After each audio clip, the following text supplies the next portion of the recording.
पिछले साल जब मैंने अपना यूपीपीसीएस मेंस का लास्ट ऑप्शनल पेपर लिख कर बाहर आया एग्ज़ाम हॉल से, तब मुझे लगा यार ये पेपर तो मैंने फोड़ दिया। मैंने अपने एक फ्रेंड को कॉल किया अभय, जो दिल्ली में रहकर तैयारी कर रहा था। मैंने उससे फ़ोन पे पूछा, भाई कैसा गया पेपर तेरा? मेरा तो मस्त गया। मेरा फ्रेंड ने उधर काँपती हुई आवाज़ में कहा, बहुत ख़राब भाई, बहुत ख़राब, नहीं हो पाएगा। उसके आवाज़ में ही एक डर था। मैंने उसे हिम्मत दी कि कोई नहीं, सब ठीक रहे होगा, रिज़ल्ट का वेट करो। रिज़ल्ट में मेरा इंटरव्यू कॉल आया, बट उसका कॉल नहीं आया। हेलो दोस्तों, आप में से ऐसे कितने लोग हैं जिनको लगता है कि वो पढ़ाई में वीक हैं, या फिर अगर वो पढ़ाई नहीं कर पा रहे हैं तो उसमें सिर्फ़ और सिर्फ उन्हीं की गलती है?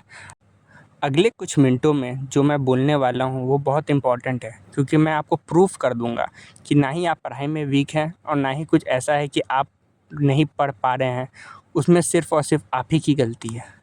कभी-कभी दुश्मन वो नहीं होता जिसे हम समझ रहे होते हैं। हमें लगता है कि हमारा सबसे बड़ी प्रॉब्लम ये है कि एग्ज़ाम ही हमारा सबसे बड़ा मुसीबत है, पर ऐसा नहीं है। आपकी असली समस्या आपके पीछे छुपी हुई है, जिसको आप नहीं देख पा रहे हैं। आपकी लाइफ़ की जो प्रॉब्लम्स है ना, वो आपकी ज़िंदगी की बैंड बजाने में लगी हुई है। इन्हीं प्रॉब्लम्स की वजह से आप एग्ज़ाम में पूरी तरह से फ़ोकस नहीं कर पा रहे हैं। इस दुनिया में हर लोग एक दूसरे से अलग हैं। किसी भी टॉपर को देखो और खुद को उसके साथ कंपेयर करो। इन दोनों में क्या डिफ़रेंस है? आप बोलेंगे यार ये जो टॉपर है ना, इसकी कंसंट्रेशन, इसका जो फोकस है ना, ये मेरे से बढ़िया है। या ये इसकी फैमिली बहुत रिच है यार, उसके पास कोचिंग करने के पैसे हैं, इसके पास ज़्यादा पैसे हैं तैयारी करने के लिए। या यही चीज़ है जो हम दोनों के बीच में डिफरेंस क्रिएट कर रही है। पर प्रॉब्लम कुछ और है मेरे दोस्त। आप यूपीएससी के एग्ज़ाम के टॉपर्स को देख लीजिए, या जी या नीट के टॉप 10 रैंक को होल्डर्स को देख लीजिए। जब इन्होंने तैयारी करी, जब इनके एग्ज़ाम थे, तो क्या इनकी लाइफ में कोई फाइनेंशियल दिक्कतें थीं? ज़्यादातर लोग आपको देखेंगे कि वो वेल टू डू फैमिली से आते हैं। इनको हेल्थ इश्यूज़ थी क्या? क्या इनकी ज़िंदगी में कोई बहुत बड़ा बवाल मचा हुआ था? अगर बवाल मचा हुआ होता ना दोस्त, तो जितने भी ऐसे लोग होते हैं जो बहुत गरीबी से उठकर इन एग्ज़ाम को क्लियर करते हैं, वो न्यूज़ की हेडलाइन बना देते हैं यार। ये बहुत एक्सेप्शनल्स होते हैं, और ऐसे आपको भी पता है कि ये बहुत ही रेयर लोग हैं। मैक्सिमम लोगों की ज़िंदगी बहुत बढ़िया चल रही होती है। अगर इनकी ज़िंदगी बढ़िया नहीं चल रही होती ना, तो वो एग्ज़ाम को क्लियर ही नहीं कर पाते। मैं आपको अपने एग्ज़ाम्पल से समझाता हूँ। मैं जॉब के साथ यूपीपीसीएस के लिए तैयारी कर रहा था। मैं कुछ भी करूँ 4-5 घंटे से ज़्यादा नहीं पढ़ सकता। पर वही मेरा फ्रेंड जो विदाउट जॉब प्रिपेयर कर रहा है, उसका प्रेशर हम स्टूडेंट्स कम्युनिटी समझ सकते हैं। और यही इश्यू मेरे दोस्त के साथ है। उसको कुछ भी करके जॉब चाहिए। उसे एग्ज़ाम में अच्छे नंबर लाने थे और ये उसकी ज़रूरत बन गई थी। इसके बिना उससे लग रहा था कि उसका गुज़ारा ही नहीं होगा। इस वजह से यह डर उसके दिमाग में बैठ गया था, और इस डर को दिमाग में बैठने की वजह से उसका फ़ोकस डाइवर्ट हो गया। मैं आपको सच्चाई बता रहा हूँ। अब मैक्सिमम टाइम वो यही सोचता रहता था कि अगर मेरा एग्ज़ाम क्लियर नहीं हुआ तो क्या होगा? अगर एग्ज़ाम नहीं क्लियर हुआ तो क्या होगा? जब इंसान किसी डर के साथ किसी काम को करता है ना, तो वो उस काम को कभी भी अच्छी तरीके से नहीं कर पाता। आप में भी ऐसे बहुत सारे लोग होंगे। मैं कई सारे स्टूडेंट्स से बात करता हूँ जो चैनल में हमारे साथ जुड़े हुए हैं, या मेरे रियल लाइफ़ में मुझसे आके मिलते हैं, जिनकी लाइफ़ में बहुत सारी प्रॉब्लम्स हैं, और उनको किसी न किसी बात का डर है, जिसकी वजह से उनका एग्ज़ाम क्लियर नहीं हो रहा।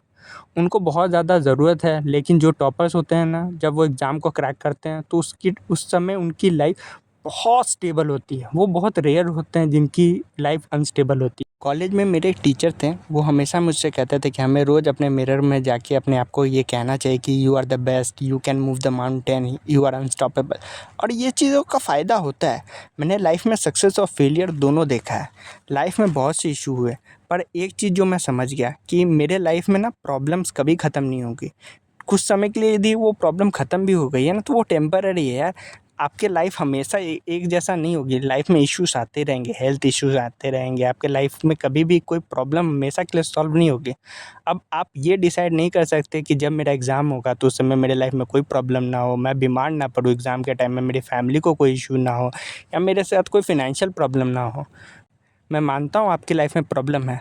अब ये आपके हाथ में है कि आप इन प्रॉब्लम को पकड़ के बैठे रहते हो, या आप अपने आप को एक विक्टिम कार्ड प्ले करते रहते हो, या अपने लिए खड़े होते हो, अपने इन प्रॉब्लम को डील करते हो, और इन प्रॉब्लम को डील करते हुए अपने गोल को अचीव कर लेते हो।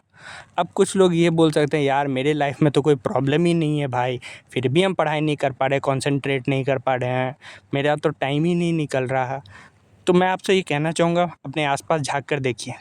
आपके आसपास यदि जो चीज़ होगी मोबाइल और लैपटॉप, ये भी तो एक डिस्ट्रैक्शन है। लाइफ में डिस्ट्रैक्शन को कम करो, अपनी डिस्ट्रैक्शन को पहचानो और उसे साइड करो। मोबाइल डिस्ट्रैक्शन कैसे दूर करें, इस पर मैंने एक वीडियो भी बनाया है, यदि आप चाहें तो उसे देख सकते हैं कि उसे आप कैसे डील कर सकते हो उसके साथ। लिंक डिस्क्रिप्शन में मैं डाल दूँगा।